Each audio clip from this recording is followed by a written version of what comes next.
ఎఫ్రోను మాట వినెను కాబట్టి హేతు కుమారులకు వినబడినట్లు ఎఫ్రోను చెప్పిన వెల అనగా అదే మార్కెట్లో వర్తకులలో చెల్లు 400 తులముల వెండి అబ్రహాము తూచి అతనికిచ్చెను. అలాగున మమ్రే ఎదుటనున్న మక్ఫెల యందలి ఎఫ్రోను పొలము అనగా ఆ పొలమును దాని యందలి గుహయు దాని పొలిమేర అంతటిలోనున్న ఆ పొలము చెట్లన్నయు అతని ఊరి గవిని ప్రవేశించు వారందరిలో హేతు కుమారులు ఎదుట అబ్రహామునకు స్వాస్థ్యముగా స్థిరపరచబడెను. ప్రభునందు ప్రియమైన దైవజనాంగమా, మనం చదవబడిన లేఖన భాగం ఎవరి గురించి గ్రంథస్థం చేయబడిందంటే, it was first piece of the land that Abraham has been inherited. Abraham స్వాస్థ్యంగా చేసుకున్న మొట్టమొదటి చిన్న స్థలం అది. అబ్రహామునకు దేవుడు వాగ్దానం చేశాడు, నువ్వు చూచే ఈ నేలంతటిని నేను నీకు ఇవ్వబోతున్నాను, నీవు కుడివైపునకు ఎడవైపునకు వ్యాప్తి చెందబోతున్నావు, నీ శత్రుల గవుని స్వాధీనపరచుకోబోతున్నావు, నేను చూస్తూ నీ వాగ్దాన భూమిని నువ్వు సొంతం చేసుకోబోతున్నావని దేవుడు వాగ్దానం చేశాడు. వాగ్దానం చేశాడు కదా, ఎలాగా ఉచితంగా వస్తుంది కదా, కొనకుండా ఉందాంలే అని అనుకోలేదు. ఎలాగా వాగ్దానం చేశాడు కదా, ఊరకనే వచ్చేదానికి డబ్బులు ఎందుకులే అని తనేమీ అనుకోలేదు. ఎలాగైనా వస్తున్నప్పటికీ నా వంతుగా నేనైనా ఒకటి సంపాదించాలి అనుకున్నాడు. ఏదైనా ఒకటి సంపాదించాలని చెప్పి అలా ఆశిస్తున్న తరుణంలో ఒకరోజు అనుకోకుండా తన భార్య అయిన శారా చనిపోయింది. నన్ను మీరు గమనించాలి సంగమా. శారా చనిపోయిన తర్వాత మృతమైన ఆమెను పాతి పెట్టకుండా ఎవరు పడితే వారు పొలములో పాతి పెడితే రేపొద్దున వీళ్ళు బాగానే ఉన్నారు, వీరు తరము వారు వచ్చి సమాధిని తీసేయండి అంటారు. మరలా రేపొద్దున ఇంకొకటి వచ్చి ఈ సమాధిని తవ్వేయండి అని అంటారు. అలా కాదు, నువ్వు ఒకసారి పాతి పెడితే నేను మరలా తవ్వను. ఎందుకో చెప్పనా, మా అందరికీ ఒక విశ్వాసం ఉంది. ఒకవేళ ప్రభు మరల ఈ లోకానికి వచ్చినప్పుడు, మృతుల పునరుత్థానము జరిగినప్పుడు, విశ్వాసమందు మృతుల పునరుత్థానము నమ్మిన వాడై ఒకవేళ వచ్చినప్పుడు శవం మారిపోతుందేమోనని చెప్పి తను ఏమాత్రం మార్చకూడదు అనుకుని సొంతంగా ఒక స్థలాన్ని కొనాలి అనుకుని, అయ్యా మీ తావు నాకు ఒక స్థలం ఇప్పించండి అయ్యా అని హేతు కుమారుని అడిగితే అంటాడు, అయ్యా నువ్వు మా ఊర్లో మహారాజుగా బతికవయ్యా, నువ్వు మా ఊర్లో గొప్పోడువయ్యా, నీకు ఎవరైనా స్థలం ఇచ్చేస్తారు, నాకు ఊరకనే వద్దు.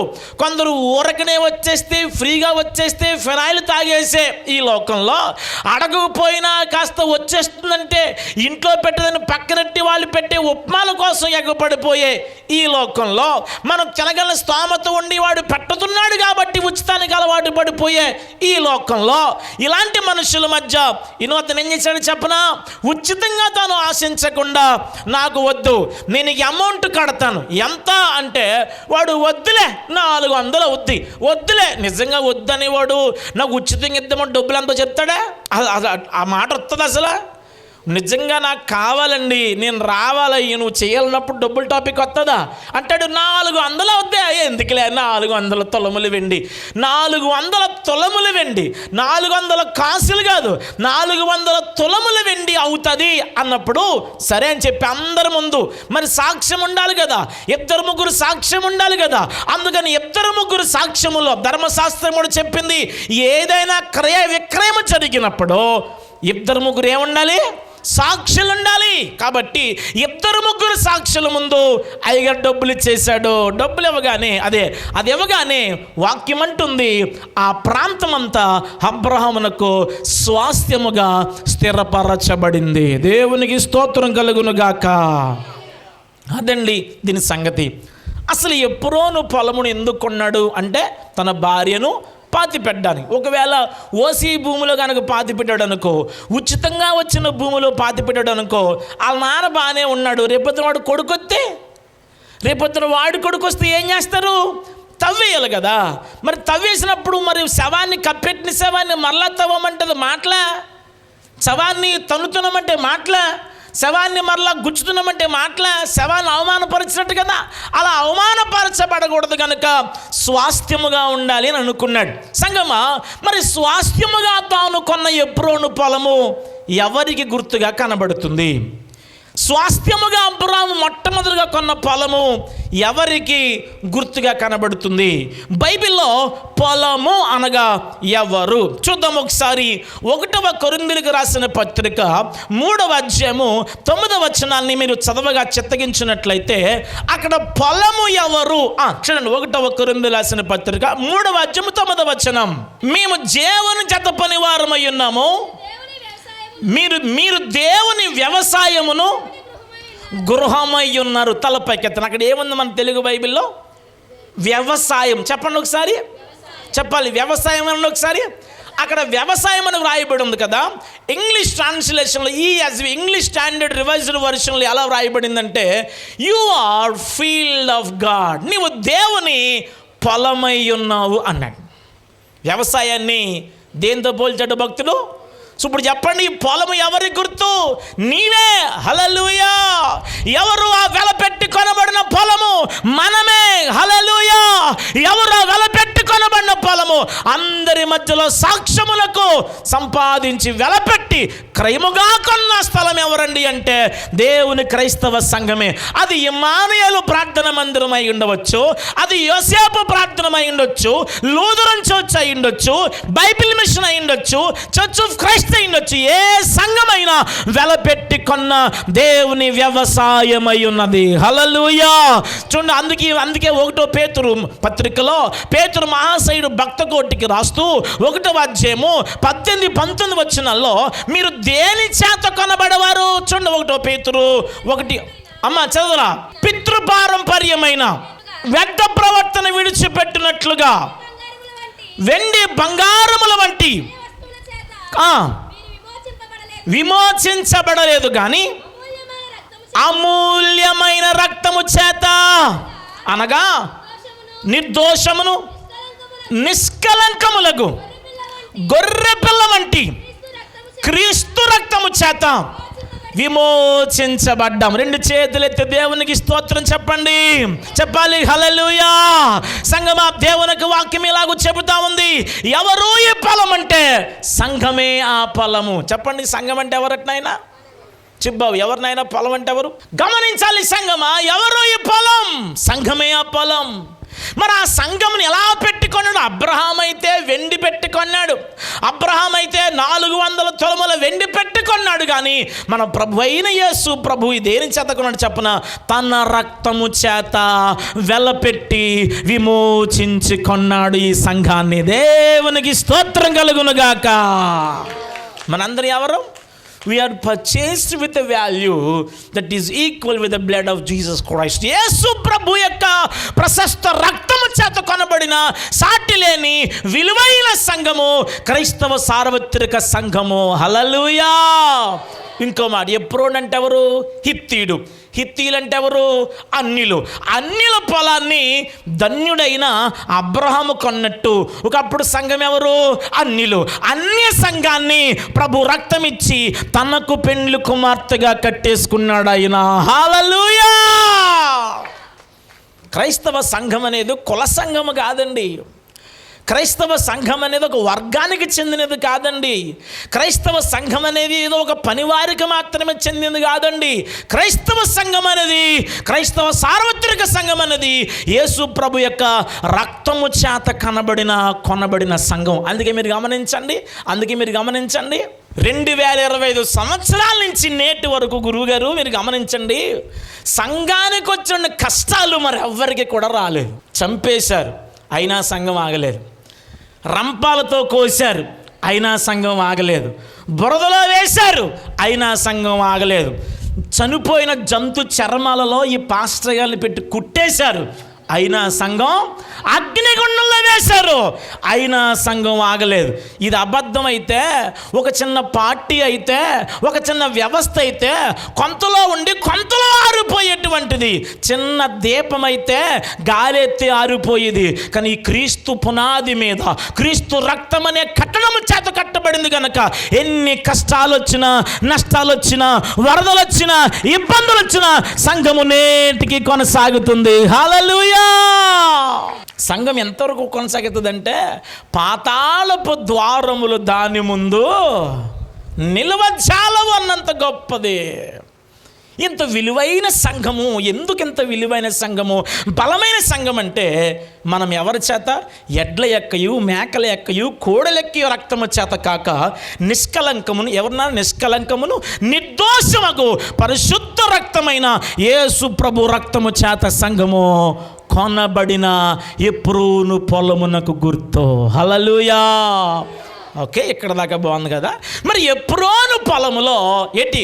అబ్రాము కొన్న తర్వాత ఎప్రోను పొలములో 4 ఉన్నాయి. చెప్పండి, ఎన్ని ఉన్నాయి? ఒకసారి మీ వేలో చూపించండి, నాతి మాట చెప్పండి.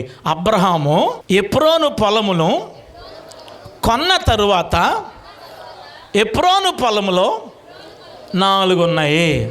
ఈరోజు 4 చెబుతాను, శ్రద్ధగా వినండి. ఒకసారి ఎడ్డింగ్ ఎట్టండి. ఒకసారి ఎప్రోను పొలములో 4 విషయాలు ఎడ్డింగ్ ఎట్టండి. ఒకసారి ఎప్రోను పొలంలో 4 గుణాలు ఉన్నాయి.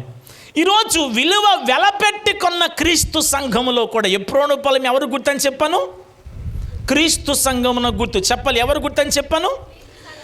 నిష్కలంకమైన నిర్దోషమగు దేవుని యొక్క యవ్వన ప్రశస్త రక్తము చేత కడగబడిన ఎప్రోను పొలము క్రీస్తు సంఘమునకు గుర్తు. అది ఏ సంఘమైనా అయి ఉండొచ్చు. నేమ్ క్యాన్ బి వెరైటీస్, అనేకమైన పేర్లు ఉండొచ్చు. But ultimately church is one church, which is God church, Christ church.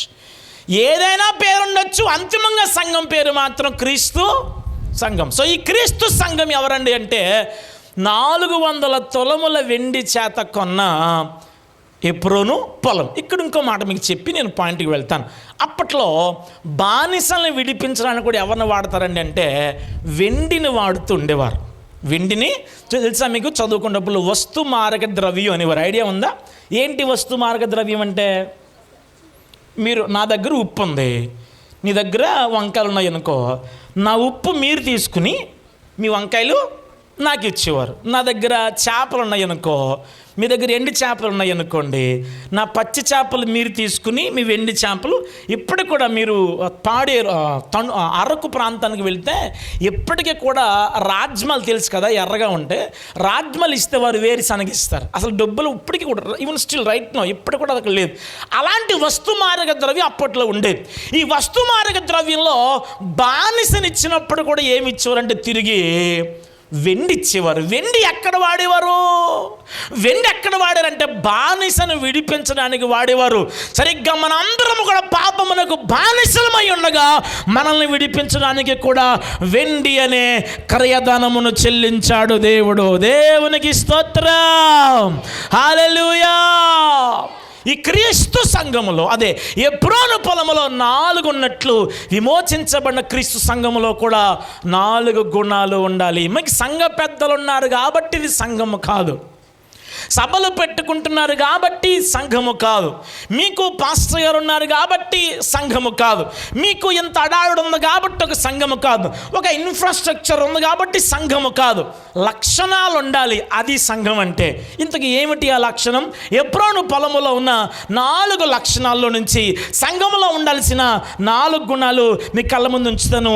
శ్రద్ధగా దేవుని యొక్క మాట వినాలని ప్రభు పెట్ట మనం చేస్తూ, మొట్టమొదటిగా అబ్రహాము కొన్న తరువాత తను ఏం కట్టాడు చూడండి. ఆదికాండము 23వ అధ్యాయము 19వ వచనం చదవగా చిత్తగిద్దాం. తలపైకి ఎత్తున్నాను. ఆ తరువాత అన్న ఒకసారి. దేని తర్వాత? పొలము కొన్న తరువాత. ఎంతకి? 400 తులముల వెండితో కొన్న తర్వాత ఎవరైనా ఏం చేస్తారు చెప్పనా? ప్రహారీ గోడకు, అదే కంచి వేసేస్తారు. ఎందుకని?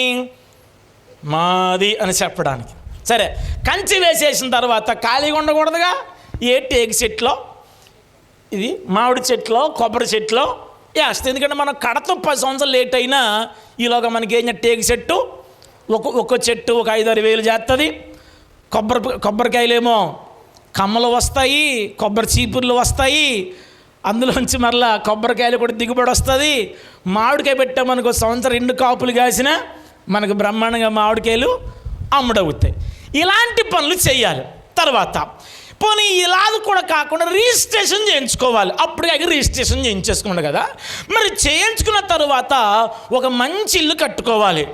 ఎవరన్నా ఏం చేస్తారు? మొదటగా ఓ బోర్ వేసుకుంటారు, ఓ బావి తవ్వుతారు. అప్పటికి అబ్రహాముకి ఏ అలవాటు ఉంది? బావులు తవ్వి అలవాటు ఉంది. ఇస్సాకు మీరు గమనించారా? ఏసేకు, సిత్నా, రహబోతు, ఆ తర్వాత షీబా అని 4 బావులు తవ్వించాడు ఆయన. అవన్నీ ఎవరు తవ్వించారు? అబ్రాహాము తవ్వించాడు. అయితే ఫిలిస్తీన్ ఏం చేశారు? దాన్ని మూసేశారు. అలాంటి బావి ఏం చేయాలి? ఇక్కడ తవ్వాలి. కానీ ఇక్కడ ఏమి చేయకుండా ఆ వ్యక్తి అక్కడ ఏం చేశాడు? అమ్మ చదవరా చెల్లి. ఆ తరువాత అనగా తాను కొన్న తరువాత అబ్రహాము కనాను దేశంలో హెబ్రోనును మమ్రే ఎదుటనున్న మక్ఫేలా పొలము గుహలో తన భార్య అయిన శారాను తలపైకెత్తండి. స్థలాన్ని స్వాస్థ్యముగా చేసుకున్న తరువాత ఒక లోతైన పాఠాన్ని చెప్పాలి అని ఆశిస్తుండగా దయచేసి మీ మనసు ఉంచండి. ప్రభు మనందరితో మాట్లాడునుగాక. తాను స్థలము కొన్న తరువాత సొంతము చేసుకున్న తరువాత అందరి ముందు తూచి 400 తులముల వెండి ఇచ్చిన తరువాత ఆ స్థలమును తను ఎలాగ మార్చాడో చెప్పన? సమాధిగా మార్చేశాడు. ఎలాగా అంటే అర్థమేంటి? ఇప్పుడు ఈ పొలాన్ని మనం ఎవరు గుర్తని చెప్పాము? సంఘానికి గుర్తని చెప్పాం. ప్రోణు పొలము ఎవరు గుర్తని చెప్పాను? సంఘమునకు గుర్తని చెప్పాను కదా. మరి సంఘములో అదే ఎబ్రోను పొలములో మొదలుగా భక్తుడు ఏం కట్టాడు? సమాధికి. అర్థం ఏంటి? ఇది ఎక్కడ కూడా అంటే గుళ్ళో మనం సమాధి పెట్టాలా?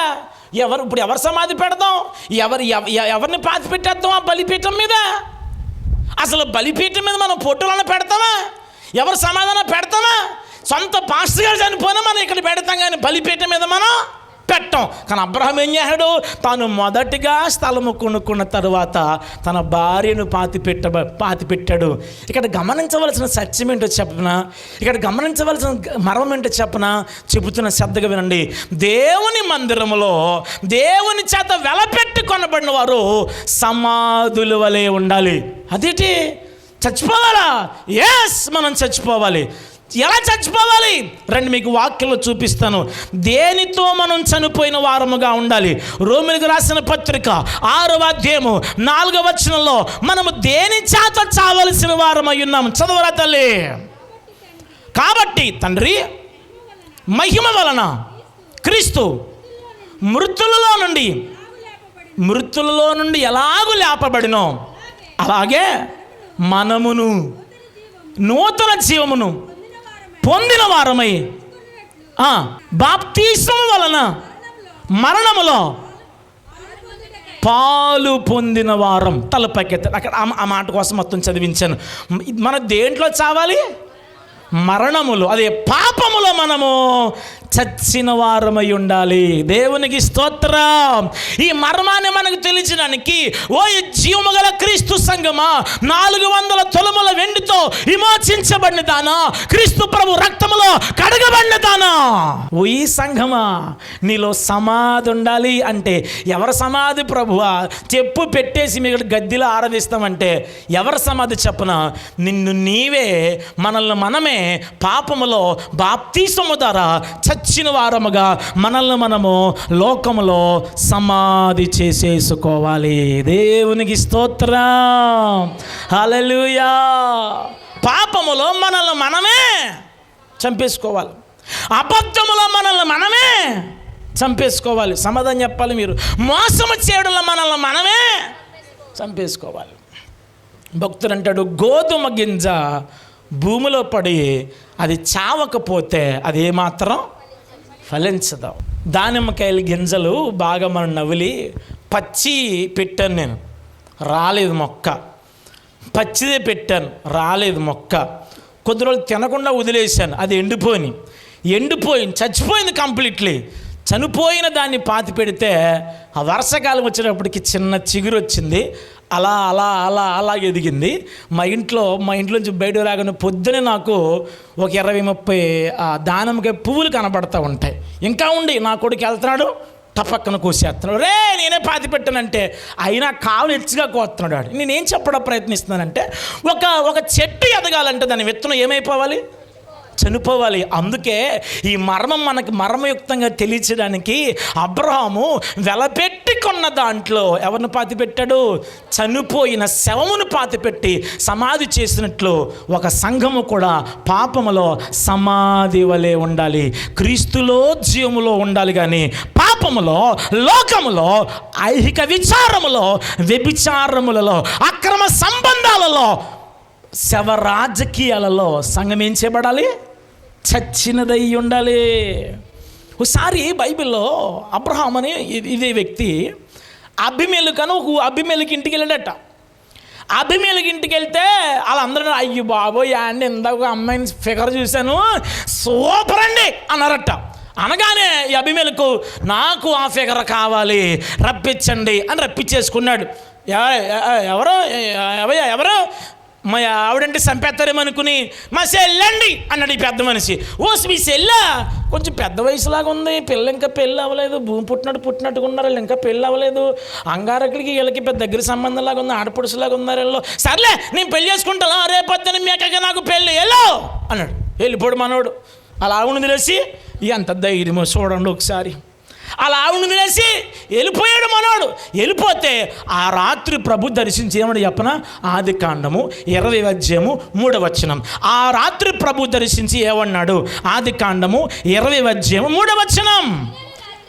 అయినను రాత్రి వేళ దేవుడే, మనుష్యుడు కాదు, దేవుడే కలలో స్వప్నమందు అబిమెలెకు అనే రాజు వద్దకు వచ్చి నీవు నీ ఇంట చేర్చుకునిన ఆ స్త్రీ ఒక పురుషునికి భార్య, ఆవిడ చెల్లి కాదు బాబా, అక్క కాదు, భార్య కనుక ఆమె నిమిత్తము అది లెక్క. చెప్పండి ఆమె నిమిత్తము. చెప్పండి ఆమె నిమిత్తము చచ్చినవాడవు. ఎవరి నిమిత్తం? పొరుగువాని భార్యను ముట్టే విషయంలో మనము చచ్చిన వారమై ఉండాలి. పొరుగువాని ఆస్తి సంపాదించే విషయంలో మనం చచ్చిన వారమై ఉండాలి. పొరుగువాని ప్రాణాలు హరించే విషయంలో మనం చచ్చిన వారమై ఉండాలి. ఈ రోజుల్లో చాలామంది జీవితాల్లో, ప్రత్యేకంగా పల్లెటూరులో ఓ భయంకరమైన విధానం నేను చూస్తున్నాను. అదేమిటంటే పెళ్ళైన ఒక 4-5 సంవత్సరాల తర్వాత, 10 సంవత్సరాల తర్వాత 2-3 బిడ్డలను కన్న తర్వాత ఆ స్త్రీ ఏం చేస్తుందంటే ఆ సంఘంలోనే, ఆ సమాజంలోనే, ఆ ఊరి ఆటో డ్రైవర్తోనే, ఆ ఊరి పెద్ద మనిషితోనే, ఆ ఊరిలో కొంచెం డబ్బున్న వాళ్ళతోనే, ఆ ఊరిలో కొంచెం టాలెంట్ ఉన్నవాడితోనే అక్రమ సంబంధాలు పెట్టేసుకుంటున్నారు. పోనీ ఈడేమన్నా అంటే కాదు, వీడికి పెళ్ళి అయిపోయింది, ఎంతకైనా వీడికి పెళ్ళి అయిపోయింది, మెచ్యూర్ అయిన ఆడపిల్ల ఉంది, పెళ్ళిడికి వచ్చిన పాప ఉంది, అయినా వీడు ఆమెతో ఏం పెట్టుకుంటున్నాడో?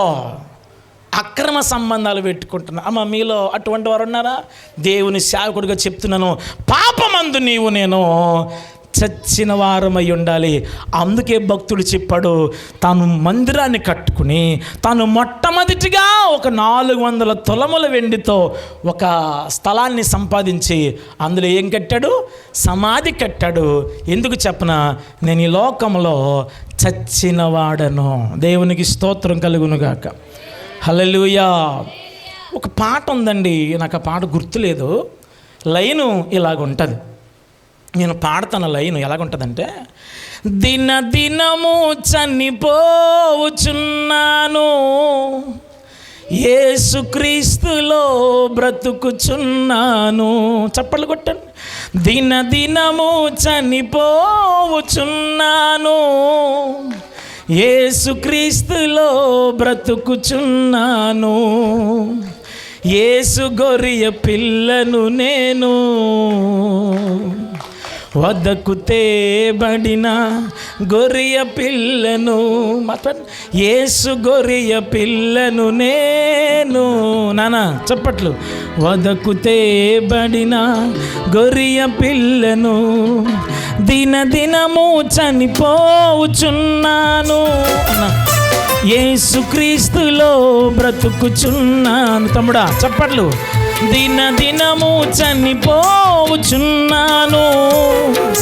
యేసుక్రీస్తులో బ్రతుకుచున్నాను. హల్లెలూయా. ఒక వ్యక్తి ఏం చేయాలి? దినదినం ఏం చేయాలి? చనిపోవాలి. పొద్దున లేచిన వెంటనే గొడవల్లో, పొద్దున్న వెలిచిన వెంటనే ఈరోజు ఎవరిని కొట్టేయాలి, ఎవరి దగ్గర అప్పనంగా ఈనాటి కూలి సంపాదించేయాలి, ఎవరి నాటికి అన్యాయం చేసేయాలి, ఈ బుద్ధులు కాదు మనకు ఉండాల్సింది. లేచి లెగ్గానే మన ఇంట్లో ఏం అవ్వకూడదు, పక్కింట్లో మాత్రం అన్నీ అవగొట్టేయాలి. ఈరోజు ఎవడు నాశనం అయిపోతాడు, ఎవడు రోడ్డు మీద పడిపోతాడు, భలే రోడ్డు మీద పడిపోడు అని ఎవరిని బట్టి నవ్వుకుందామా, బావేసుకుందామా అన్న జీవితం మనకు ఉండకూడదు. ఈరోజు ఏ స్వార్థంలో పడదామా, ఎవరి మీద శవరాజకీయం చేద్దామని ఉండకూడదు. ఈరోజు ఏ ఆడపిల్ల గురించి చెడుగా మాట్లాడదామా, ఏ ఇంటి కోళ్ళ కోసం చెడుగా మాట్లాడుకుందామా, వాళ్ళందరూ క్యారెక్టర్ నాశనం అయిపోయింది బాబోయ్ అని ఎడుతుంటే మన ఇంట్లో హ్యాపీగా షుగర్ బిల్లు వేసుకుని షుగర్ పెంచుకుంటా ఉందామని కొందరు సంతోషిస్తూ ఉంటారు. కొందరికి ఆనందం ఏంటండి అంటే ఒక నాశనం అయిపోవడంలోనే ఆనందం ఉంటుంది వాళ్ళకి. ఒకడు నాశనంలోనే చాలామందికి సంతోషం కలిగి ఉంటాడు. మొన్న 10th క్లాస్ రిజల్ట్ వచ్చినాయి కదా, మొన్న వచ్చాయి. ఎరా ఆడి పేరు నాని పాస్ అయ్యావా అన్నాను. అన్నయ్య నవీన్ గారు కూడా ఫెయిల్ అయిపోయాడు అన్నయ్య అన్నాడు. నేనేమన్నానండి, నానిగే పాస్ అయ్యేవా అని. నేను ఫెయిల్ అయిపోయానని చెప్పాలి, అలా కాదు. అన్నయ్య నవీన్ గారు కూడా ఫెయిల్ అయిపోయాడు, తిడితే ఆడిని నన్ను కలిపి తిట్టాను. ఆడు బాధల్లో ఏంటి? ఫెయిల్ అయిపోయినందుకు కాదు, నవీన్ కూడా ఫెయిల్ అయిపోయినందుకు వీడికి ఎంత ఆనందమో. కొందరు ఇదే మనస్తత్వం. ఎవరు వీళ్ళందరూ అంటే పాపములో బ్రతికున్నవారు, క్రీస్తులో చచ్చిన వారు. కానీ వాక్యం చెప్తుంది మనం క్రీస్తులో జీవించాలి, పాపములో చనిపోవాలి, సమాధి వలె ఉండాలి. ఒక సమాధి మీరు చూడండి, ఒక విగ్రహాన్ని చూడండి, ఆయా ప్రాంతాల్లో పెడుతున్నారు కదా గురువుగారిని చూడండి. వర్షాకాలంలో కూడా వారు అలాగే ఉంటాడు, చలికాలంలో కూడా ఆయన అలాగే ఉంటాడు, వేసవికాలం మీరు అందరూ అంటారు కదా, ఆయన మాత్రం ఎందుకని దేనికి చలించలేను. అందులో ఆయన ఎవరంటే నిగ్రహం కలిగిన విగ్రహం గనక. మీకు విషయం చెప్పన బాబు, నాయనా కుర్రోళ్ళు, నువ్వు చూస్తున్న స్త్రీ పొరపాటున బట్టలు సర్దుకుంటున్నప్పుడు చూడకూడని భాగం కనబడినా నీలో స్పందన లేకుండా ఉండాలి. అన్న స్పందన లేకుండా ఉంటే నన్ను పరిశుద్ధుడు అని అన్నరా, నన్ను 0.5 అనుకుంటారేమో అనుకోని. ఎందుకంటే వాక్యం ఉంది, పరలోక రాజ్యము నిమిత్తము తన్ను తాను నపుంసకులుగా చేసుకున్నవారు కలరు అని బైబిల్లో ఉంది. ఏం చేయనన్నా ఆంటీ ఏమో మీద పడిపోతుంది, ఏం చేయనన్నా అలా ఆయన తెలకుండా నాతోనే మాట్లాడుతుంది, ఏం చేయనన్నా పొలం అంటే మెసేజ్లు పెట్టేస్తుంది, ఏం చేయనన్నా హాస్టల్కి వెళ్తున్నా కానీ ఆ పిల్ల నాకు మెసేజ్లు చేస్తుంది, నేను చేయనన్నా ఆ పిల్ల చేస్తుంది. ఒరే ఒరే ఒరే బాబు నీతో మాట్లాడుతున్నాను, నువ్వు పాపమందు చచ్చిన వాడవైతే నీ మీద పడుతున్న శోధన ఏం చేస్తావు? నీవు జయిస్తావు. యోసేపుని మీరు ఎవరైనా 0.5 అని అనుకున్నారా? వాస్తవానికి మరి లాజిక్ ప్రకారం అలాగ అనుకో. అది ఏంటిది, ఆడది బట్టలు ఇప్పుకుని మీద పడుతుంటే యోసేపు యవ్వన కాలంలో మంచి అవకాశం దొరికింది, నేను పెళ్లి కాలేదు, ఆవిడేమో ఆంటీ మీద ఆవిడ చేద్దాం అనుకోకుండా ఇడిచిపెట్టి పారిపోయాడు. 0.5 ఏమో మనుషులు 0.5 అనుకున్నా కానీ దేవుడు మాత్రం పరిశుద్ధుల స్థానంలో ఉంచాడు. స్తోత్రం కలుగునుగాక. మనుషుల దృష్టిలో నువ్వు 0.5 అయిపోయినా పర్లేదు, కానీ ప్రభు దృష్టిలో పరిశుద్ధుడుగా ఉండాలి. దేవునికి స్తోత్రం. చప్పట్లను కొడుతూ ప్రభునామని మహిమపరచాలి. హల్లెలూయా. మీకు అమ్మాయిలతో మాట్లాడతానే, ఇప్పుడు నువ్వు వాడికి మెసేజ్ చేస్తున్నావు, పిల్ల అర్ధరాత్రి కూడా చేస్తున్నావు. ఆడన్నాడు నేను కలవాలని ఉంది అన్నాడు. బాబు మన అంత ఇట్టేస్తాడు బాబా అని నువ్వు అన్నావు. నేను చూడాలని ఉంది, నాకు నేను చూడకపోతే నిద్ర వస్తలేదు. నువ్వు కొరువుదేం కదా బాబు, నువ్వు దేవతవి, నా స్వప్న సుందరివి అన్నాడు పిల్ల. సరే పని అయితే నేను చూపించగానే ఫోటోలు పెడతానని చెప్పావు. సరే ఫోటో పెట్టేద్దని చెప్పి ఫోటో తీసుకున్నావు. సాధారణంగా నైట్ డ్రెస్సులో ఇలాంటి డ్రెస్సులో ఉండరు కదా, నైట్ డ్రెస్సులతోనూ హాఫ్ డ్రెస్సులతోనూ ఉంటారు. అది పెట్టిన తర్వాత వాడికి ఏమనిపిస్తుంది అంటే, ఎలాగ నైట్ డ్రెస్సే కదా, విప్పడం కొంచెం ఈజీయే కదా, కాదు ఆ డ్రెస్ కొంచెం విప్పిన ఫోటో పంపించవచ్చు కదంటే, ఖచ్చితంగా నాడిమైన పిల్ల ఏమంటుందంటే, చిచ్చి బాబా పెళ్ళి ఇలా కుదరదు అని నువ్వు ఖచ్చితంగా అంటావు. ఆడేమంటారంటే, అంటే నా మీద నమ్మకం లేదా, నా మీద ప్రేమ లేదా, నా మీద సింగనాదం లేదా, నా మీద జీలకర్ర లేదా అనగానే ఆడి ప్రేమ నిరూపించుకోవడం కొరకు తమరు ఏం చేస్తారు? నీ వస్త్రాన్ని తీసి ఫోటో తీసి వాడికి పెట్టావు. అది ఎలాగోలాగా అందరికీ తెలిసిపోయింది, గొడవ వచ్చింది. అప్పుడు ఏమంటాడు చెప్పనా? నేను చెప్పనాడు. ఆడు ఏమంటాడు? నేనేం అడగలేదండి, మీ పిల్లే పెట్టిందండి అంటాడు. అంతే. దాంతో ముందు మీ నాన్న మీ అమ్మ నువ్వు అంత ఎక్కువైపోయి ఉన్నా పెట్టాను అని చెప్పి దెబ్బి 4 గుద్దులు. చూసారా? ఎవరో కూడా నేనే అడిగానండి, నాకు ఇష్టం నాకు కూడా ముందుకు రాడు. అంతిమంగా ఎక్కడికి వెళ్ళిపోతారు? చివరికి వెళ్ళిపోతారు. పెళ్ళైన వాళ్ళు జాగ్రత్త. వీళ్ళకనుకో కొంచెం సర్దుకునే అవకాశం ఉంది. పెళ్ళి అయిపోయిన తర్వాత రేపొద్దున ప్రేమించినోడు పోతాడు, ఐ లవ్ యూ అన్నవాడు పోతాడు. నువ్వు ఇంకొకటికి పక్కన ఉన్నావని తెలిసిన తర్వాత నీ భర్త నీతో ప్రేమగా ఉండగలడా? ఉండలేవు కదా. ఆ అడుగు ఎంటేస్తాడు. అప్పుడు ఎందుకు పనికి రాకుండా రోడ్డు మీద నిలబడిపోతావు నువ్వు. అందుకే పాపమందు మనిషి ఏం చేయబడాలి? చచ్చిపోవాలి. రే రారా తాగుదాం. వద్దురా బాబు, అయ్యగారు వాక్షన్ చెప్పారు తాగకూడదంట. పర్లేదు నేను ఇప్పిస్తానులేరా. గుడికి వెళ్తాగా ఒక్కడు తీసుకురాడు, మీటింగ్ వెళ్తాగా ఒక్కడు తీసుకురాడు. తాగుబోతుదనానికి, పేకాటకి, కోడి పందాలకి మాత్రం తీసుకెళ్తారు కదా. సరే తీసుకెళ్తున్న పెద్ద మనిషి టెంప్టేషన్ వచ్చేస్తుంది, నీకు శోధన వచ్చేదా అని పక్కెట్టుకుంటావు. మొత్తం ఆడి మాత్రం శోధిస్తాడు, నిన్ను శోధిస్తాడు. మొత్తానికి తాగేసిన తర్వాత ఎందుకు తాగో చెప్పనా? పక్క వాక్యం ఉంది నీకు. అనేది తగ్గ చెప్పన, నువ్వు పాపమంది ఇంకా ఏం చేయబడలేదు, నీలో పాపం యొక్క బీజము ఇంకా చావలేదు. మీకు మాట చెప్తాను చూడండి. విత్తనం ఉందా? వడ్లు. ఈ ప్రాంతంలో వరి పండుతుంది కదా, వడ్లు. మీరు నానబెట్టి అదే వడ్లు కనుక జల్లితే అదేం చేస్తుంది? మొలకొచ్చేస్తుంది. దాన్ని మనం ఏం చేస్తాం? వరి నాటుగా పెంచి అద్భుతంగా చేస్తాం. కానీ అదే నానబెట్టి మన పిండి మరల కనుక వేసామనుకో, అది నొక్కుతుంది, అటుకులు తీసుకొస్తుంది. ఇక అది ఏమాత్రం మొక్క రాదు. ఇంతకు అదే విత్తనం ఇందాక మనం వేస్తే ఏం చేసింది? మొలకొచ్చింది.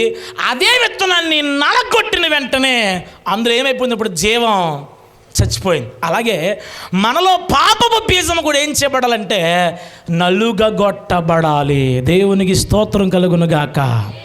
మీరు ఏమనుకోనంటే, ఇక్కడ చాలామంది అమ్మోళ్ళు, అక్కోళ్ళు, మా అమ్మగారి వయసులో ఉన్నారు, నా కూతుల వయసులో ఉన్నారు, మా అక్కోళ్ళ వయసులో ఉన్నారు, మా అమ్మమ్మ గారి వయసులో కూడా ఉన్నారు. మరి ఏమనుకోవద్దు, బిడ్డలాంటి ఒక మాట చెప్తాను. మీరు ఎద్దు ఉంది కదా, దున్నపోతు ఎద్దు ఉంటుంది కదా, అది అనగగొట్టబడలేదనుకోండి, నలగొట్టబడలేదనుకోండి, దాని వృషణములు నలగొట్టలేదనుకోండి, అది ప్రతి ఒక్కరు ఆవు మీదకి ఎక్కేస్తూ ఉంటుంది. ప్రతి ఒక్కరు ఆవు మీద ఎక్కేయడం వల్ల కొందరు ఏం చేస్తారంటే స్పెషల్ చేసుకుంటారు కదా, అప్పుడు గొడవ పెట్టుకుంటారు. ఈ గిత్త మాటలకి ఇచ్చట్లేదు, ఈ పొగరబోతు గిత్త మాటలకి ఇచ్చట్లేదు అని చెప్పి ఏం చేస్తారంటే దాన్ని కాళ్ళు చేతులు కట్టేస్తారు. నన్ను చూడాలి. దాన్ని కాళ్ళు చేతులు కట్టేసి ఇలా తిప్పు ఒకసారి. దాన్ని కాళ్ళు చేతులు కట్టేసి ఏం చేస్తారంటే, అమ్మ ఏమనుకోద్దు తల్లి, క్షమించాలి. దాని వృషణములు ఏం చేస్తారంటే ఒక మంచి దుక్క మీద దాని వృషణములు పెడతారు. దాని వృషణములు పెట్టి ఒక బలమైన కర్రెచ్చుకుని కొడితే అసలు దానికి మించిన నొప్పి శరీరానికి మరలా.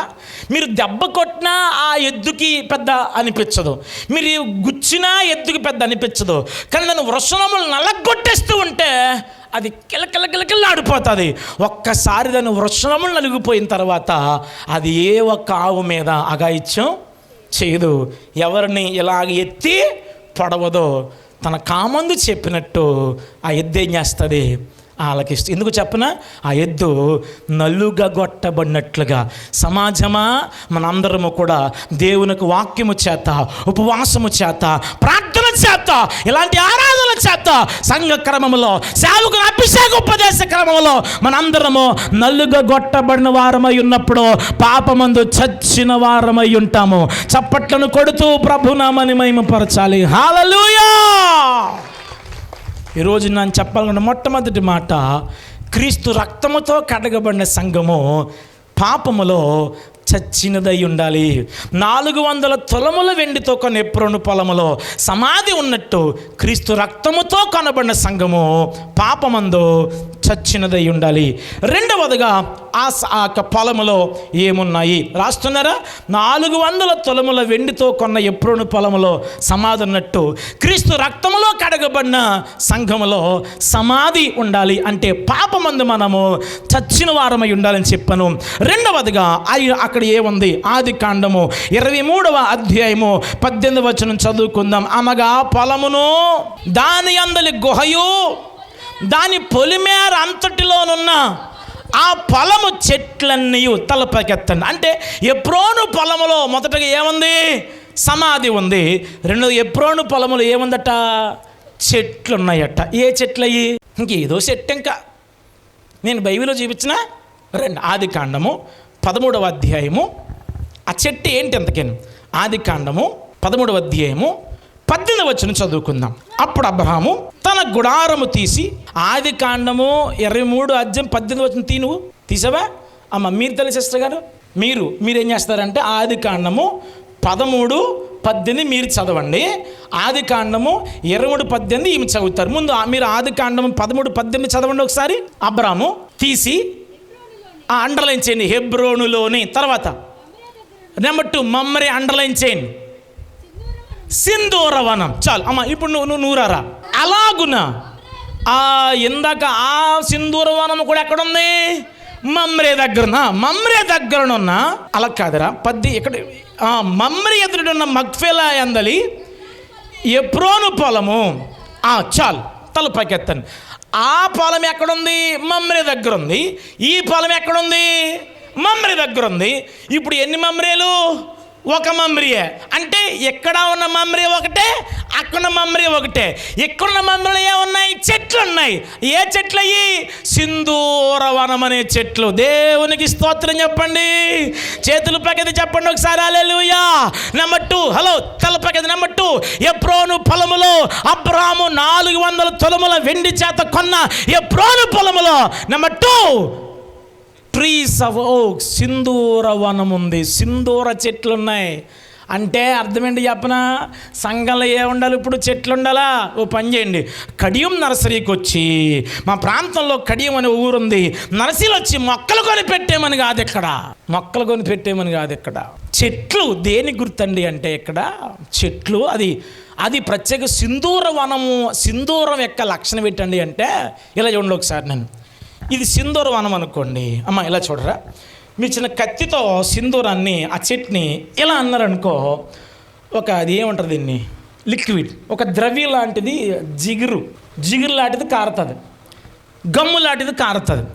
ఇది కారినప్పుడు ఏమవుద్దంటే సువాసన వస్తుంది. తర్వాత ఈ చెట్టు ఎదుగుతుంది అనుకో, చిగురు వస్తుందా? ఆ చిగురు సువాసన వస్తుంది. ఆ చెట్టును మనం ముట్టుకుని కాస్త ఏమైనా పని చేసి ఆకుల్ని ఎలాగన్నాం అనుకోండి అని చూసుకుంటే మన చెయ్యి మంచి సువాసన వస్తుంది. సింధూర వనము దేని గుర్తు చెప్పనా? సువాసనకు గుర్తు. దేవునికి స్తోత్రం చెప్పండి. అంటే మన సంఘంలో, దేవునికి రక్తంలో కడగబడిన సంఘంలో సింధూర వనం ఉంది. అంటే చెట్లు నాటమని కాదు, అశోకుడు చెట్లు నాటెను అన్నట్టు మన చెట్లు నాటడం కాదు. చెట్లు అనగా సింధూర వనము దేనికి గుర్తంటే సువాసన గుర్తున్నట్టు. సంఘంలో మనందరము కూడా దేవునికి ఒక సువాసన వలె మనందరం ఉండాలి. పరిమళ ధూపము వలె, పరిమళ సువాసన వలె మనందరం ఉండాలి. దేవునికి స్తోత్రం. అర్థమైందా? అది పాయింట్ అక్కడ, ఆ మర్మం అది. అక్కడ మనం పై పెదాల మీద పప్పలు కాల్చుకుంటూ వెళ్ళిపోతామంటే అది పని అయ్యేది కాదు. ఇక్కడ మామూలుగా అట్టనుకో దోశానుకో ఒక పక్క తిరిగితే సరిపోతుంది. దిబ్బరొట్టు అయితే ఏం చేయాలంటే తిరగేయాలి.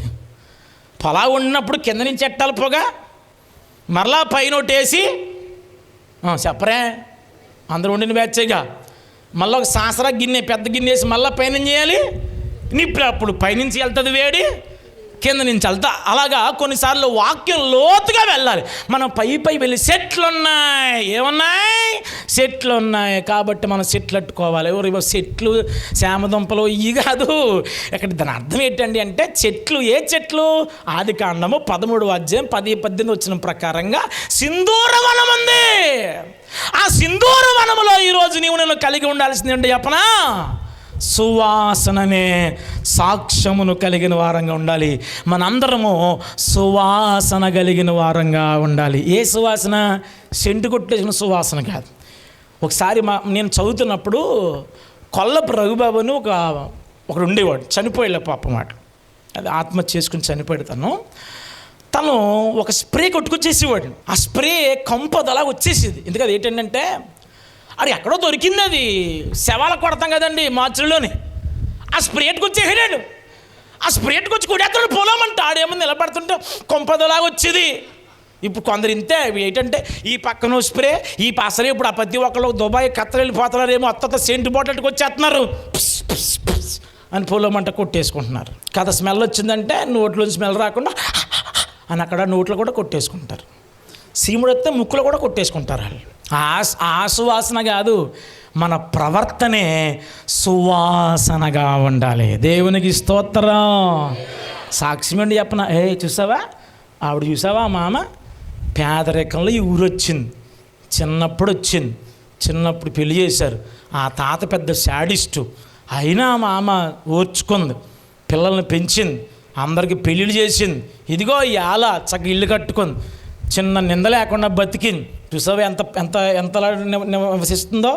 అలాగ ఉండాలి అని నిన్ను చూసి మరో కోళ్ళకే పలానా తల్లిగారి సాక్ష్యం చెప్పాలి. ఒరేయ్ చూడరా మాయ చిన్నప్పుడు చక్కగా ఎలా ఉండేవాడరా, అందరికీ తల నాయకులా ఉండి ఆ మాయ బలే చేసేవాడరా.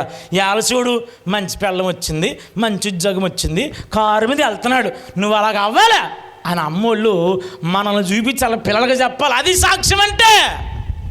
ఆడపిల్లని చూపించి అక్క చూసావా మెచ్చురై ఎంతకాలం అయింది, అమ్మ భయం ఉందా పిల్లకి, నాన్న భయం ఉందా అని చూసావా, ఆ పిల్ల భయం, ఆ పిల్ల ఎవరి చేత మాట వినిపించి ఎంత ఎంత నిఖార్సుగా ఉందో, అలాగ ఉండాలి నువ్వు అని మన ఇంటి బిడ్డలను చూసి మరొకరు తల్లి తండ్రి మన పిల్లల్ని చూపించి వాళ్ళ పిల్లలకి చెప్పాలి. సాక్ష్యం ఉండాలండి. సాక్ష్యం అంటే గుళ్ళో నిలబడి ఏమండి మరండి మొన్నండి చీపురు గట్ట దొంగలు దబ్బేశారండి, చీపురు గట్ట అండి నేను అలా ప్రభు అనుకుంటుంటానండి, ఆ ఇంట్లోంచి కాకెత్తుకెళ్ళిపోయండి, చెట్టు పెట్టేసిందండి, నాకేమో కీలవాతమండి, ఆయన ఎక్కలేనండి, ఎక్కేశానండి, మొత్తానికి చీపురు గట్ట తెచ్చేసుకున్నానండి, పోయిన గోంగూర గట్ట దొరికేసిందండి చీపురు గట్ట. సిని సాక్ష్యం దేవుడు దీవించునుగాక. ఈ గోంగూర గట్ట చీపురు గట్టలు కాదు సాక్ష్యం అంటేనే. లేకపోతే సాక్ష్యం అంటాడు నేనండి దిక్కులేనండి, దరిద్రులండి, ఎందుకు పనికిరాందానండి.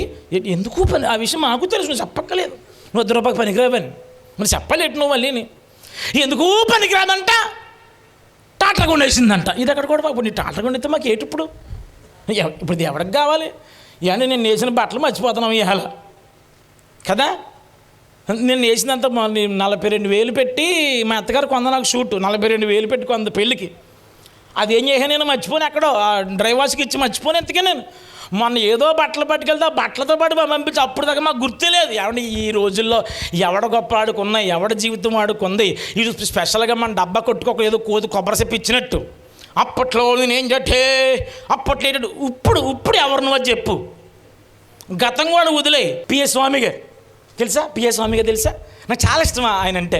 ఓ రోజు అంటాడని వాక్యం చెప్తే, తాతల కాలంలో తాగిన నేతుల మూతుల వాసన ఇప్పుడు చూస్తే వచ్చేది పాచికొంపు, నెయ్యి కొంపు కాదు. మళ్ళీ చెప్పనా? చెప్తాను వినండి. తాతల కాలంలో మేము నేతి తాగామండి, ఇప్పుడు మేము నెయ్యి తాగుతలేదండి, మా తాతలు తాగారండి, మా నోరు వాసన అంటే కంపు, నెయ్యి కంపు రాదు, పాచికంపే వస్తుంది. గతం వదిలే, గతం గత. ఇప్పుడు నువ్వెవరో అయి ఉన్నావో చెప్పు. ఇప్పుడు నువ్వు సంఘం కొరకు ఏం చేసావో చెప్పు. ఇప్పుడు నీ కుటుంబం కోసం ఏం చేసావో చెప్పు. నీ గ్రామం కోసం ఏం చెప్పు. అది నీవు సాక్ష్యం ఏంటి చెప్పనా? పలానా దైవజనుడు వచ్చాడు, మాకు ఇటువంటి జరిగింది, పలానా కుటుంబం వచ్చింది, మాకు ఇలా జరిగింది అని మన గురించి మనం చెప్పుకోకూడదు. మరొకరు మన కోసం సాక్ష్యం చెప్పాలి. దేవునికి స్తోత్రం కలుగును గాక. హల్లెలూయా. మన సాక్ష్యం చెప్పుకుంటే అది విలువ. నా కోసం ఎవరు చెప్పాలి? నువ్వు చెప్పాలి. నా కోసం మీరు చెప్పాలి. అది సాక్ష్యం అంటే. దేవునికి స్తోత్రం కలుగును గాక. బోయాజ్ అంటాడు, అమ్మా అరే ఎవరు ఈ అమ్మాయి ఎవరు? ఈవిడండి గట్టిగా మాట్లాడక నెమ్మదిగా మాట్లాడు. ఎవరు ఈ అమ్మాయి ఎవరో? పొద్దున్నే చూస్తున్నాను అలా ఒంగుని తెగ చేసేస్తుంది, పని పరిగెడుతుంది తప్ప పైకి ఎత్తలేదు. ఆవిడండి రూత్ అమ్మగారండి, మన నయ్యమ్మగారు ఉంది కదండి, వాళ్ళ కోళ్ళండి. అదేంటి అన్ని నెలలు మరి వదిలేదు కదా, అయ్యి బాబు వదలలేదండి బాబు, ఈయన కూడా వచ్చేసిందండి. వచ్చి ఏం చేసింది? యావండి అవనస్తురాలే కానండి, ఒక మగోడు చూడటం లేదండి, ఒక మగోడు చూసి బట్టలు సర్దేసుకోవడం లేదండి, ఒక మగోడు చూసి కులుక్కోవడం లేదండి, ఒక మగోడు చూసి అడావిడ లేదండి. అయ్యి బాబు ఆవిడ క్యారెక్టర్ చాలా మంచిదండి బాబు అనగానే అంటాడు, అమ్మ నీ గురించి గవనిలో మంచి సాక్ష్యము నాకు వినబడిందని చెప్పాడు. దేవునికి స్తోత్రం. ఇరుగుతే ఏం చేయలేనండి, ఎవరన్నా అడగండి కాబలితే నన్ను ఎవరో నేను ఎప్పుడు ఇవ్వడానికి చూడలేదని అని ఆవిడ చెప్పుకోలే. ఆయన కోసం ఎవరు చెప్పారు? బోయాజు సాక్ష్యం చెప్పాడు. దేవునికి స్తోత్రం. ఇలాంటి సాక్ష్యం మనకుందా? అత్తమాలు కోతి కొబ్బరి చెప్పించినట్టు మన టెంక మనమే కొట్టుకోవడం బాగా అలవాటు అయిపోయింది. ఈయన అంతా ఆర్కెస్ట్రాన్ని పెళ్ళికి ఆయనే కొట్టేసుకుంటాడా? ప్యాంట్స్ అయిందా తమ్ముడు పెళ్ళి? నీ పెళ్ళి నువ్వే కొట్టేసుకున్నావా? ఆయన కీబోర్డ్ పేరు అని మీ పెళ్ళికి మీరు ఎప్పి అని కొట్టేసుకుని మీరు ఆర్కెస్ట్రా డబ్బులు తెప్పకుండా ఎరా అబ్బాయి నీకు అయిందా పెళ్ళి? నీకు ఇంకా అవ్వలేదా? చేసుకోకు, అలా జాగ్రత్తగా ఉండి కొద్ది రోజులు. సౌండ్ అయిందని ఆపరేటర్ అప్పుడు ఏం చేస్తాడు? నా పెళ్ళి నేను పెళ్లి చేసుకున్న ఆశ అత్తమాలి ఇది వస్తుంది నాకు. నేను పెళ్లి చేసుకున్నా 2018లో. నేను అప్పటికే నీ మ్యారేజ్ గవర్నమెంట్ సైడ్ నుంచి నేను రిజిస్టర్. నా పెళ్ళి నేను చేసుకోలే. అప్పటికే వాళ్ళు పెళ్ళికి వాక్యం చెప్పా. నా పెళ్ళిలో నేను వాక్యం ఒప్పుకున్న ఆర్కెస్ట్రాకు వాయించక తప్పదని ఎవరి దానికి ఆలో చేసుకుంటారు ఏంటి? అలాగే మన సాక్ష్యం మనం చెప్పుకోకూడదు, మరొకరు చెప్పాలి. ఆ సాక్ష్యము సంఘములో చెట్ల రూపంలో ఉండకుండా సువాసన రూపంలో ఉండాలి. దేవునికి స్తోత్రం కలుగును గాక. ఇప్పుడు చెప్పండి, విమోచించబడిన సంఘములో, క్రీస్తు రక్తంలో కడగబడిన సంఘములో మొదటగా ఏ ఉండాలంటే పాపమందు చెప్పాలి, పాపమందు చచ్చిన వారమై ఉండాలి. నెంబర్ 2, రక్తము చేత కడగబడిన సంఘంలో సాక్ష్యం ఉండాలి. అందుకే భక్తుడు మాసిలమణి గారు ఆయన అంటాడు, సాక్ష్యమనిన గనిన వినిన సంగతులను తెలుపుటయే. పురుషులు ఇలాగా సాక్ష్యమిచ్చే కొరకు నన్ను స్వామి రక్షించి నన్ను సమిచ్చేదా మన స్వామి యేసు దేవుడను సాక్ష్యం కొట్టాలి మరలా.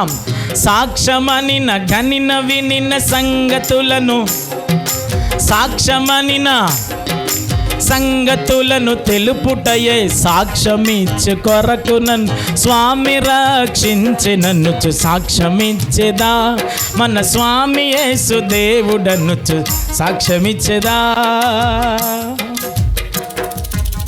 హల్లెలూయా. 2, మూడవదిగా 400 తులముల వెండి చేత కొన్న అబ్రహాము పొలములో నెంబర్ 1 సమాధి ఉంది. నెంబర్ 2 చెట్లు ఉన్నాయి. ఏ చెట్లు అవి? సింధూర వృక్షములు ఉన్నాయి. మూడవదిగా అక్కడే ఉంది. అదే ఆదికాండం, అదే 13వ అధ్యాయం, అదే 18వ వచనం. మమ్రే దగ్గరనున్న సింధూర వృక్ష వనములో దిగి అక్కడ ఎక్కడా? అదే మమ్రేలో. మమ్రే అంటే ఎవరో? మన ఎప్రోను పొలమే. ఏ ఎప్రోను పొలంలో చెట్లు ఉన్నాయో అక్కడ ఎవరున్నారట? మమ్రే ఉందట. ఇప్పుడు అదే మమ్రేలో అయ్యగారు ఏం కడుతున్నాడు? దిగి ఏం కట్టాడు? అదేట్రా గుడారం కదా కట్టుకోవాలి. మా ఆవిడ అక్కడ పడుకోబెట్టాను. ఇప్పుడు ఏం చేయాలి? అయినా ఇల్లు కట్టుకోవాలి. ఇల్లు కట్టకుండా ఏం కట్టాడు? బలిపీఠము కట్టాడు. దేవునికి స్తోత్రం. నెంబర్ 3, విమోచించబడిన సంఘములో, దేవుని యొక్క స్వరక్తం ఇచ్చి కొనబడిన, వెలపెట్టి కొనబడిన సంఘములో ఏముండాలి చెప్పనా? బలిపీఠం ఉండాలి. నెంబర్ 1 ఏముండాలి? నెంబర్ 1 మొదటిగా ఏముండాలి? సమాధి ఉండాలి. నెంబర్ 2 ఏముండాలి? సింధూర వనమని చెట్లు ఉండాలి. నెంబర్ 3 బలిపీఠం. బలిపీఠం అంటే అర్థం ఏమిటి? మీరు తెలిసిన సమాధానం చెప్పండి. అమ్మా, బలిపీఠం అంటే ఏమిటి? బలిపీఠం అంటే ఏంటి? అదొక బలి అండి, ఒక పీఠం అండి, దాన్ని బలి అంటారు. అదే కదా? చెప్పాలి మరి. బలిపీఠం అంటే ఏమిటి? కమాన్, గివ్ మీ సమ్ ఐడియా. కమాన్, గో హెడ్. బలర్పించే పీఠాన్ని బలిపీఠమని సమర్పణ అని ఆయన అన్నారు. అయ్యా అది మరి అర్పణ 2 అయ్యగారు యూ హ్యావ్ కమాన్. ప్రార్థనా స్థలం అద్భుతమైన విషయం. అప్పుడే 3 ప్రసంగాలు వచ్చేసాయి. ఇదే ప్రసంగం నిలబెడతామంటే 100 రెఫరెన్స్లు అక్కర్లేదు. ఒక ముక్క కట్టుకుని మొత్తం తిరిగి చెప్పచ్చు. సార్ ఒక బలిపీఠం దగ్గర అర్పణ అన్నాను, సమర్పణ అన్నాను, అయితే ధూపం అన్నాడు, అయిపోయింది ప్రసంగం. అప్పుడే ఇదే పొరలో ఉల్లిపాయని మీరు పైకి పొర తీసినా లోపల ఇంకోటి ఉంటుంది పొర, మళ్ళీ తిత్తే క్యాబేజ్ని ఒక పొర తిత్తే, అలా వాక్యంలో మీరు ఎంత తగినా వాక్యం వస్తూ ఉండాలి. అలా వచ్చిందనుకో పొరల వంటి ప్రసంగం, అద్భుతమైన ప్రసంగం. అందుకే ఉల్లిపాయలు చూసారా, ఒక 2 ఉల్లిపాయలు ఉంటే చాలు బెమ్మనం కూర ఉండొచ్చు. ఒక గుడ్డు ఉంటే కూర అనలేం, కానీ ఒక ఉల్లిపాయ ఉంటే మాత్రం బ్రహ్మాండంగా ఇలాగ తవ్వాలన్నమాట. తవ్వుదాం రండి. ఇప్పుడు బలిపీఠము అనగా దైవజనులు సమర్పణ అని చెప్పారు, గురువుగారు ప్రార్థనా ధూపం అని చెప్పారు. బలిపీఠం అంటే ఆయన కూడా అనుభవం, ప్రార్థన అనుభవం. ఇదిగో ఆయన దగ్గర ప్రసంగం ఉంది, మిమ్మల్ని కనుక అడిగాము మరి బలిపీఠం అంటేనండి అదొక రకమైన పీఠం అండి అని మీరు కూడా ఏం చేస్తారు, చెప్తారు. వాస్తవానికి బలిపీఠం అనగా అర్థం ఏమిటి? తలపకెత్తంలో సార్ ఇప్పుడు చెప్పండి, అబ్రహాం ఎన్ని బలిపీఠాలు కట్టాడు? ఇలాంటివి మనకు తెలదు. చిరంజీవి ఎన్ని సినిమాలు తీశాడు? నగ్మాతో ఎన్నిసార్లు కృష్ణ యాక్ట్ చేయడంటే టక్కని చెప్పేస్తారు. ఇలాంటి చెప్తే మీరు ఎక్కడ ఎందుకుంటారు? నాయకులు ఎక్కడో వాక్యం చెప్తూ కూర్చుంటారు. ఇది ఎక్కడ కూడా. అబ్రాము 4 బలిపీఠాలు కట్టాడు. మొదటి బలిపీఠము షేకేములో కట్టాడు. 2వ బలిపీఠము బేతేలికి హాయికి మధ్యలో కట్టాడు. 3వ బలిపీఠము హెబ్రోన్లో బలిపీఠం కట్టాడు. 4వ బలిపీఠము మోరియా దేశంలో ఒకానొక పర్వతం మీద బలిపీఠం కట్టాడు. మరి ఒకే బలిపీఠం ఇన్ని అర్థాలు వస్తే మరి 4 బలిపీఠాలకు అర్థాలు ఏంటి? ఎలాగైతే లాభం అనుకుంటున్నారా? నేను చెబుతాను. Let me deal with the simplification process. మీకు సులువుగా అర్థమడుగు మాట చెప్తాను, వినండి. అబ్రహాము ఎక్కడికి వెళ్ళినా బలిపీఠం కట్టేవాడు అని అర్థం ఏంటంటే, అబ్రహాము యొక్క సమర్పణ, అబ్రహాము యొక్క అర్పణ, అబ్రహాము యొక్క ధూప జీవితం ప్రతిరోజు అప్డేట్ అవుతూ ఉండేది. ప్రతిరోజు సమర్పిస్తూ ఉండేవాడు, ప్రతిరోజు ప్రార్థన చేసేవాడు, ప్రతిరోజు సమర్పించేవాడు. ఒక్కరోజు కూడా ఆపినవాడు కాదు. అదే బలిపీఠం యొక్క అనుభవం. అందుకే లేవియకాండల వాక్యం, ఏ బలిపీఠమా అగ్ని ఏమాత్రం అర్పణే. కొట్టాలి మరి చప్పట్లో సరి గట్టిగా దేవుడికి మహిమకరం. హల్లెలూయా. So the experience of altar is not just one day process, it's a continuing process. బలిపీఠం యొక్క అనుభవం ఒక్కరోజు అయిపోయేది కాదు. అదేం చెల్లి నిత్యం ఆ బలిపీఠం అగ్ని ఏం చేస్తుండాలి, వెళ్ళిపోతూ ఉండాలి. యోబు బైబిల్ ఉంది, యోబు నిత్యము. గుడ్. యోబు గ్రంథము 1:5 చివరి లైన్లో యోబు నిత్యము అలాగ రోజు బలిపీఠాలు కట్టేవాడు. అమ్మ ప్రతిరోజు నువ్వు బలిపీఠం కడుతున్నావా? ఎరా లిగిసి లగ్గానే బలిపీఠం కడుతున్నావా? లిగిసి లగ్గానే పోను ఇది దుంపదగా పోను. రాత్రి ఆడి మెసేజ్ పెట్టాడా, ఆడికి మెసేజ్ పెట్టాను ఆడిగా అని ఆ పిల్ల చెప్తారు కాదు. రాత్రి పిల్లకి మెసేజ్ పెట్టాను, రిప్లై ఇచ్చిందా లేదా, యువతరా బాబు ఈ పిల్ల, ఓయ్ నీకోసమే రాత్రి అంతా పడుకోలేదు తెలుసా అని ఇటు పులిహోర కలిపేస్తాడు.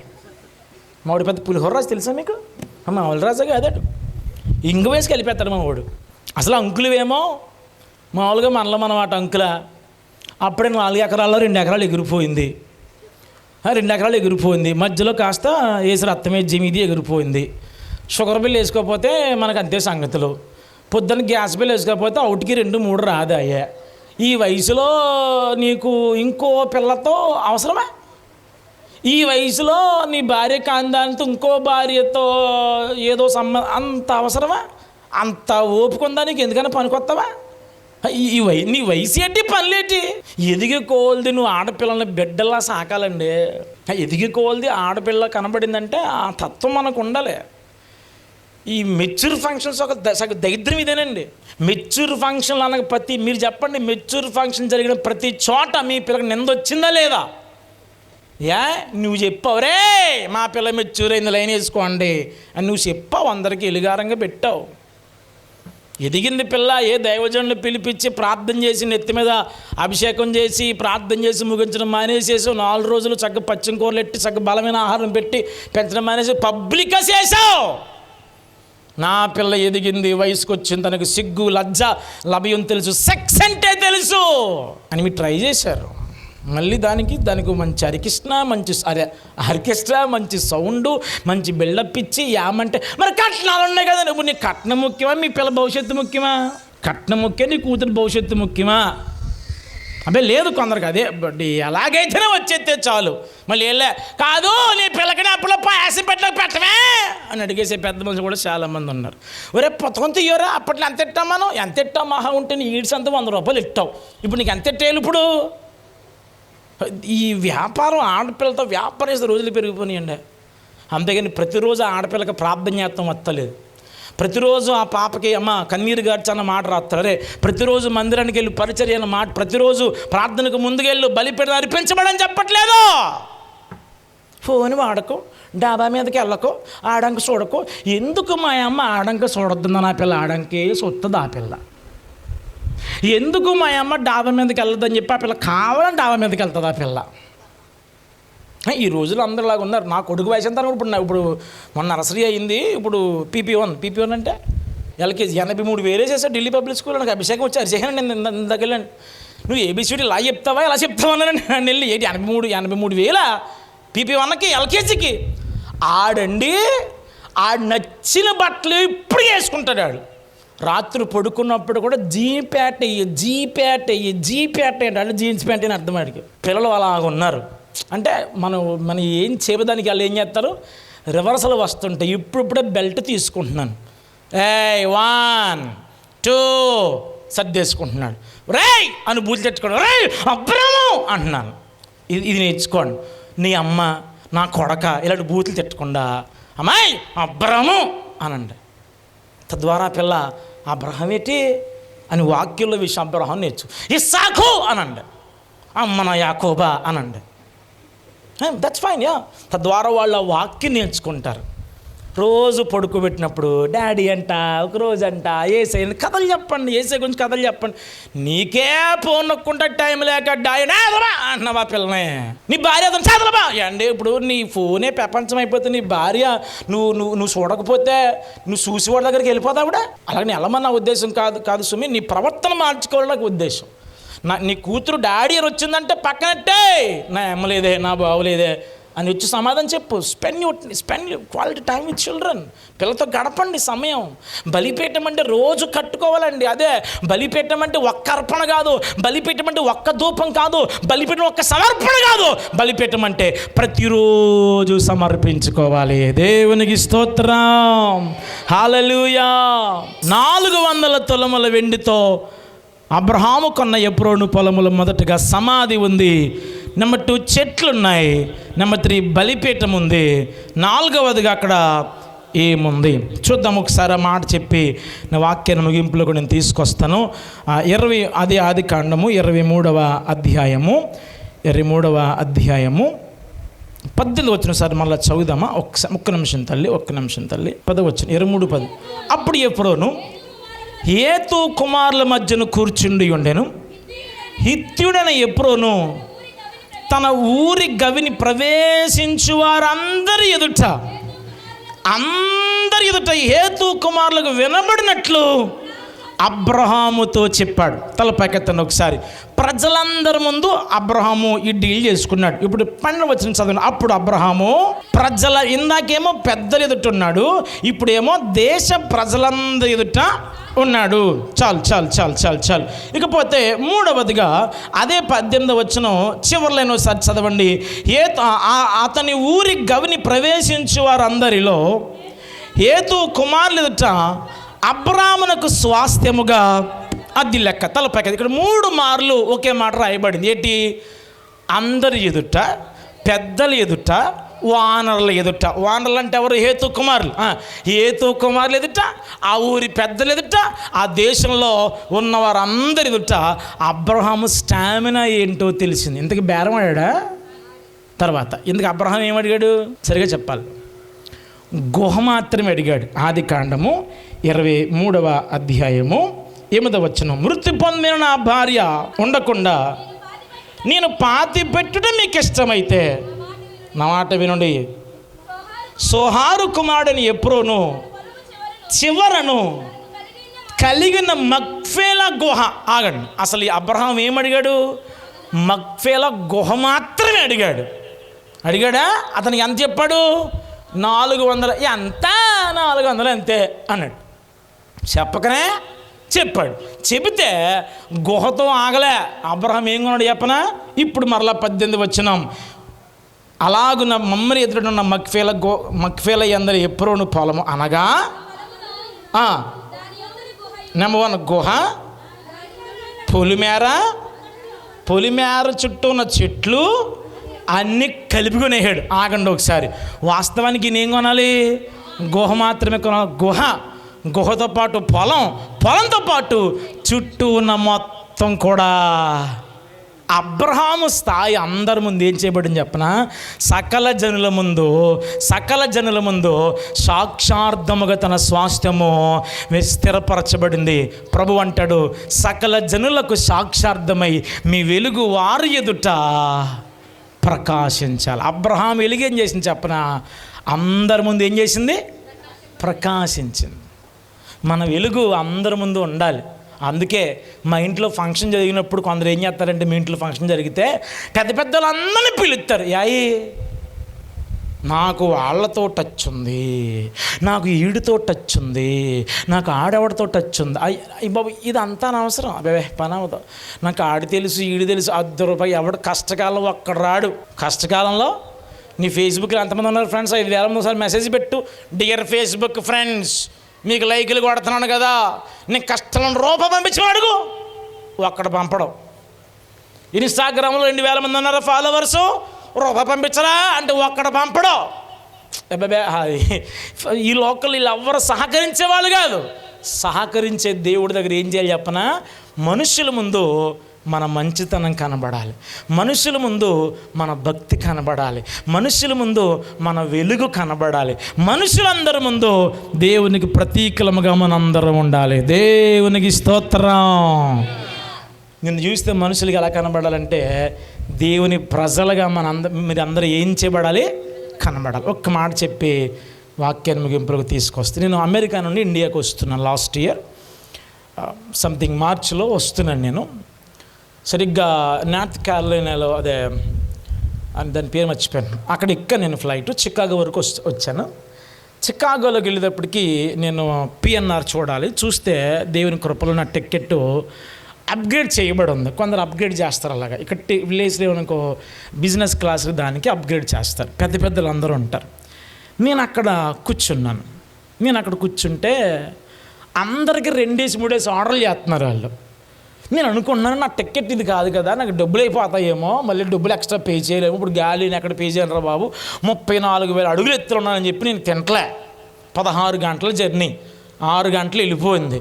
6 గంటలకు పప్పలు పెట్టేస్తా, నాకు మాత్రం అలా చూస్తున్నాను తింగరోళ్ళలాగా. నాకేం అర్థమవుతా లేదు. ఏం చేయని చెప్పనా, ఒక్కడ నాతో మాట్లాడతలేదండి. వీళ్ళందరూ అఫీషియల్ పీపుల్. మీరా జాస్మిన్ ఉందిగా సినిమాల యాక్టర్, ఆవిడెవడో కృష్ణ అంట, ఎవరు ఈ సూపర్ స్టార్ కదా ఆయన, ఎవరు కృష్ణ అంటే. పెద్దలందరూ కూర్చున్నారు అందులో, పెద్ద బిజినెస్ పీపుల్ వీళ్ళందరూ కూర్చున్నారు. అందులో నేనేమో తింగరోళ్ళగా ఇలా కూర్చున్నా, వీళ్ళందరూ తినేస్తున్నారు. పొలమంటాను, అది పట్టరా వట్క అంటున్నారు, విస్క్ అంటున్నారు, పట్టుకొచ్చేస్తారు. నేనేమో అలా చూస్తున్నాను. వాళ్ళు ఇచ్చమని తాగమనుకోండి, కానీ అన్నమన్న పెట్టాలా, నాకు ఆకలి హేస్తుంది ఎంతకని. ఏం చేయనంటే ఇలాగైతే లాభం లేదని బైబిల్ తీసి చదువుతా. మనకి ఏం చేయను, ఇంకా నీ వాక్యమే నన్ను బతికించెను అన్నాడు కదా, బైబిల్ చదువుతున్నాను నేను. మా పక్కన మీరా జాస్మిన్ గారు కూర్చున్నారు, సినిమా యాక్టర్. ఆకుండా ఇంక చూసి, hello brother, do you take this Bible wear ever you go అని అడిగింది ఆవిడ. అప్పటికి నేను అంత హైట్లో ఉన్నానంటే ఇంచుమించు 34,000 అడుగులు ఎత్తులో ఉన్నాం. అంటే ఈ ప్రపంచం భూగోళం వంపు కనబడుతుంది అనమాట, మాకు వంపు కనబడుతుంది, అంత హైట్లో ఉన్నాను నేను. అంది ఎక్కడికి వెళ్ళినా బైబిల్ తీసుకెళ్తావంటే అని అనుకుని నేను అన్నాను. గొంతుగా అరిపోయింది, ఇంకా మాట వస్తుంది, ఇంకెక్కడ వస్తుందో ఆగలేస్తుంటేని. అప్పుడు అన్నాను కదా, no ma'am, I'm not taking this Bible wherever I go, but this Bible is taking me wherever it goes అన్నాను. అమ్మ ఏం చెప్పాను తెలుగులో, మా కంగారుపడిపోకండి. అయ్యా మీరు ఎక్కడికి వెళ్ళినా బైబిల్ తీసుకెళ్తారా అని అడిగింది ఆవిడ. నేను అన్నాను, లేదమ్మా నేను తీసుకెళ్ళను, ఈ బైబిల్ వెళ్ళే పెద్ద చోట్లకి నన్ను తీసుకెళ్తుందమ్మా అనగానే ఆవిడన్నీ ఆర్డర్ చేయడం మొదలెట్టింది. నాకు దేవునికి స్తోత్రం కలుగునుగాక. నీకు విషయం చెప్పనా, అప్పుడు దాకా ఆవిడ నాకు ఏం ఆర్డర్ చేయలేదు తెలుసా, అప్పుడు దాకా ఆవిడ నాకు ఏం చెప్పలేదు తెలుసా. పెద్ద ఆవిడే వయసులో, అప్పట్లో ఎలా ఉందో ఇప్పుడు కొంచెం నాకైతే కొంచెం పెద్దగా అనిపించింది. ఏం ఆర్డర్ లేదు తెలుసా. ఇప్పుడైతే నా వాక్యం చూసిందో, ఇప్పుడైతే దీన్ని చూసిందో, ఇప్పుడు కొద్ది కొత్తగా అప్పుడు ఇంకా పాత బైబిల్ ఆ నలిగిపోయి సిరిగిపోయి అన్ని రకాలుగా నాశపోయిన బైబిల్ చూసిందో, నా బైబిల్ ఆమె నేను ఎవరినో చెప్పింది. దేవునికి స్తోత్రం కలుగునుగాక. అన్నీ పట్టుకొస్తే నాకు 6 గంటల మీద నా కోపంతో అందరూ 3 సార్లు తింటే నేను 4 సార్లు తినేసినట్టుకొచ్చి నిత్యం కదా. మరి హోటల్కి వెళ్తే అంతే కదా. మనలో చాలామంది ఇంటి దగ్గర మొక్క ఎక్కువైపోయినా రాత్రులు మిగిల్చుకుని పొద్దున్న తినొచ్చు. హోటల్ మిగిలిపోతే 50 రూపాయలు కట్టాను అని ఏం చేస్తారు మన వాళ్ళు? ఎక్కువ తినేసి ఈ మధ్యన కొత్తగా ఫ్యాషన్ పెరిగిపోయి పార్సల్ చేసేయండి అన్నాం. అలాగే నాకు కోపం వచ్చి 4 సార్లు తినేసి ఎప్పుడు చెప్పనా, నా వెలుగు దేవుడు నాకు ఇచ్చిన వాక్యం ఆమె ముందు ప్రదర్శించానంతే. వాక్యమే నేను ఎవరినో చెప్పింది, నా ఆకలి తీర్చింది. నాన్న, ఆడపిల్లలు చిన్నపిల్లలు మీరు ఎక్కడికి వెళ్ళినా వాక్యంతో వెళ్ళండి. తమ్ముడు మీరు ఎక్కడికి వెళ్ళినా వాక్యంతో, అమ్మ మీరు ఎక్కడికి వెళ్ళినా బిడ్డలు కూడా వాక్యం పంపించండి, ప్రార్థన చేసి పంపించి మీరు ఎక్కడికి వెళ్ళినా దేవుని బిడ్డలుగా చెప్పండి, దేవుని వారుగా మీరు ఒప్పుకోండి, ప్రభులో స్వాస్థ్యముగా ఉండండి. అప్పుడు ఆ స్వాస్థ్యం అబ్రహామునకు ఏం చేయబడింది? స్థిరపరచబడింది. అలాగే క్రీస్తు సంఘం అనబడిన క్రీస్తు పొలములో రక్తము చేత కడగబడిన మనందరం కూడా అక్కడ స్వాస్థ్యముగా స్థిరపరచబడతాం, పరలోక రాజ్యంలో స్వాస్థ్యముగా స్థిరపరచబడతాం. అట్టి కృప ప్రభు మనందరికీ దయచేయునుగాక. లేచి నిలబడండి, ప్రార్థన చేసుకుందాం. మంచివాడవు, మహోన్నతుడవు, మాట తప్పని మా యేసు ప్రభు, ఆమె నామానికి స్తోత్రాలు. 400 తులముల వెండితో కొనబడిన పొలములో ఉన్న 4 సంగతులు, నీ రక్తము చేత కొనబడిన సంఘములో ఉండాల్సిన 4 లక్షణాలు మాకు తెలియజేశారు. ఎత్తబడిన వాక్యము నాలో మాలో బహుగా ఫలించడానికి సహాయం చేయండి. ఇమ్మానుయేలు ప్రార్థనా మందిరం వారిని, సంఘ పెద్దలను, సంఘ సహవాసాన్ని, స్త్రీల సమాజాన్ని, పురుషులను, యవనస్తులను, సండే స్కూల్ బిడ్డలను, సండే స్కూల్ టీచర్లను దీవించండి.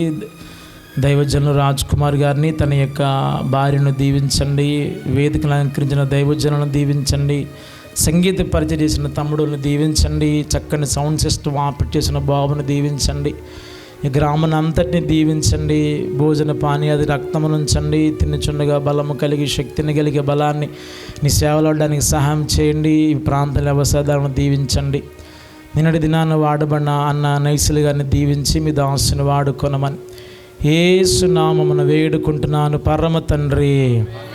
చెప్పండి బిగ్గరగా ఆమేన్. సరి గట్టిగా చప్పట్లు కొడుతూ ప్రభు నామని మహిమపరచండి. యేసయ్యకు మాత్రమే మహిమ కలుగునుగాక. హల్లెలూయా.